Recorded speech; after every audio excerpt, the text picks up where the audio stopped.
Megan ở văn phòng kiểu. Ôi, dạo này trời khô thế nhở? Thế mà da mặt em vẫn đẹp. Chị lúc nào cũng phải make up chắc nặng mặt lắm nhở? Chả bù cho em, chả biết make up là gì. Ừ, mặt em cũng nặng mà. Là sao hả chị? À, không có gì. Mặt giấy thế chả nặng. Mà chị ơi, chị dùng giấy ăn nhiều nhở? Chắc là do da dầu đúng không? Nhưng mà chị phải để ý vào mấy cái loại giấy mà không đảm bảo chất lượng mà lau lên mặt á, không những không hết dầu mà còn lên mụn cơ. Ôi em ơi, em khỏi phải lo cho chị. Giấy chị mua là giấy chính hãng nhà tóc da, đảm bảo an toàn luôn em nhá.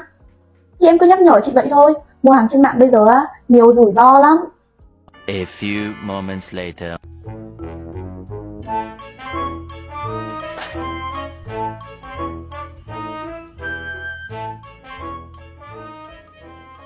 Ui, giấy gì mà thích thế nhở? Vừa mềm vừa thơm.